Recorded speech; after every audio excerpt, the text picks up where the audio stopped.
All right, so that takes us up to those exploits. Assessing the remaining forces, Anderson was disheartened by the heavy losses of British officers, including three battalion commanders.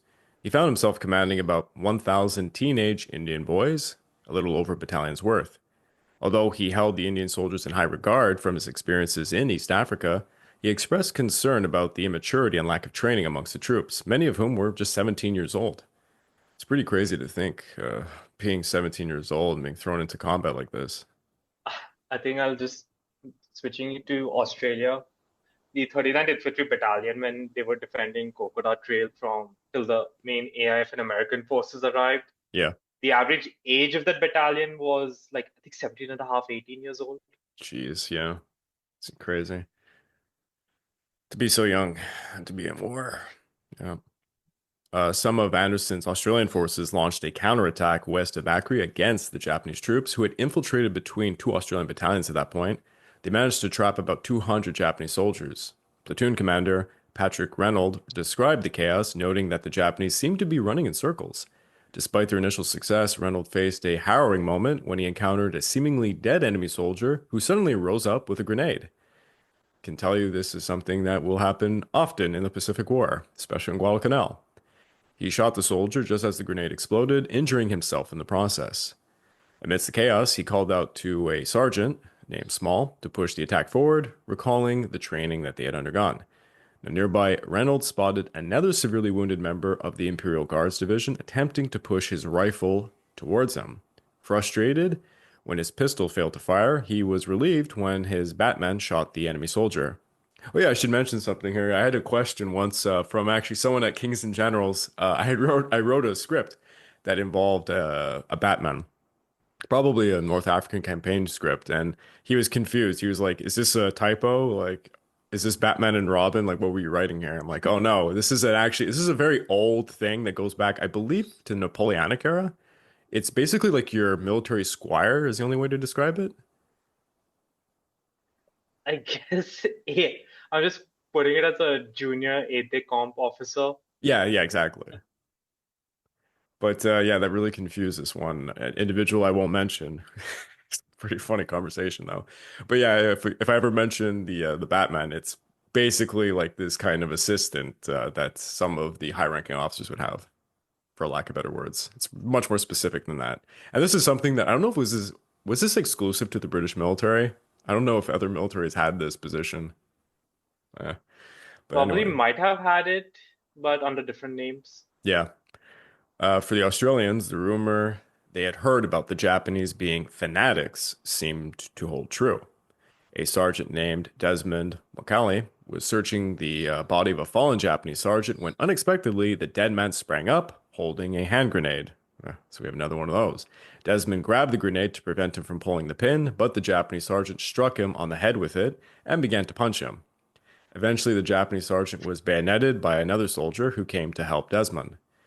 Another private, named Bluey Watkins, had set down his .303 rifle to inspect some Japanese bodies when one of them seized his rifle and nearly shot him. Unfortunately, it was becoming increasingly clear that capturing any Japanese alive was far too risky. One private Charles Warden of B Company remarked, and this is a quote, "From the very first engagement, we learned not to trust their wounded." This is a lesson he learned just outside Bakri, about 5 months shy of his 17th birthday. So he is 16 Damn. years old. Wow. Ultimately, they killed Yeah, about, that's it. yeah, 16 years old, and he's facing this. Ultimately, they killed about 140 of approximately the 200 Japanese who were trapped in this little pocket. The Australians, in turn, they suffered about 10 casualties with 15 wounded, marking this moment, along with the earlier destruction of the tanks, as kind of their highest point. Uh, by dawn of January the 20th, Anderson received orders to withdraw from Bakri towards Yongpeng to salvage what remained of the 45th Brigade. The Imperial Guards Division had just established a bunch of roadblocks, and, well, they were nearly surrounded. To facilitate the retreat, a single company from the 19th Indians held off the Japanese while the rest of the troops moved towards Paritsunong. This company soon found itself cut off from the Allied retreat, however. They're almost entirely wiped out in the process. The remainder of what was West Force was similarly isolated by the Japanese, who had set up additional roadblocks. I don't know if I'm just looking at this map.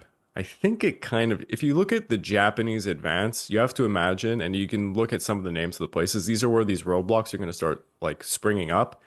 But basically, overall in the Malaysian campaign, a lot of the time the Allies would be thrown off the roads and they would jump into the jungles. So the Japanese would just go further up the road, make a roadblock, and they just kept doing this and kept doing this to trap more and more of the Allies. It's the best way to kind of picture it in your head. Now, upon encountering the first roadblock, Anderson instructed his Australian troops to charge it with bayonets while singing Waltzing Matilda. It's interesting. It must have been cinematic. He personally led the forces, directing movements and firing, which significantly alleviated the pressure.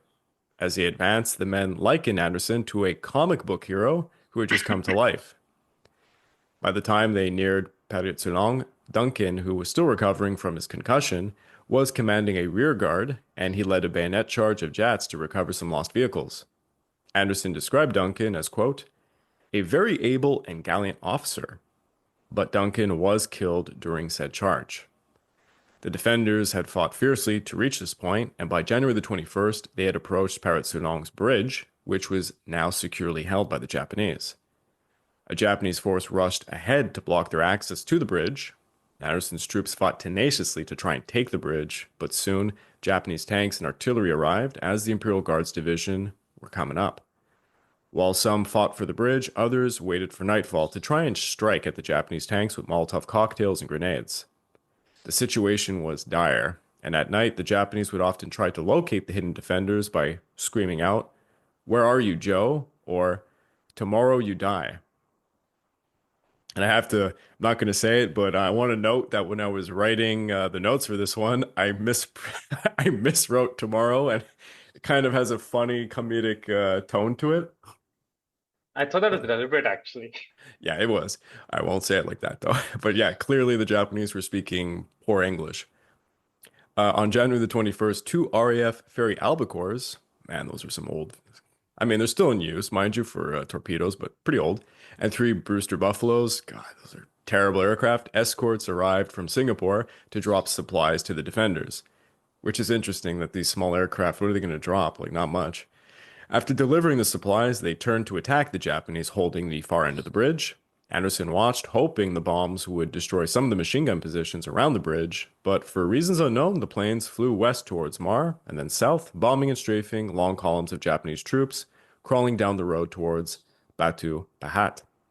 When the Australians rushed to collect the supplies, they were disappointed to find only canned beetroot instead of bully beef. That's kind of an I Australian completely joke. understand. Yeah. No, but I mean, I completely get it. I would also be extremely disappointed. Yes, absolutely. I can't talk about it here because this podcast will go on too long, but it is so funny to hear about how the Americans took to the Australian rations and food, those that were positioned in Australia. Like they hated it. Like mutton, they would not eat the mutton. It's so funny. All the stories. But yeah, I desist. By January the 22nd, Anderson received reports from all sides that holding his triangular perimeter was becoming impossible. He decided to make one final attempt to take the bridge and to break free.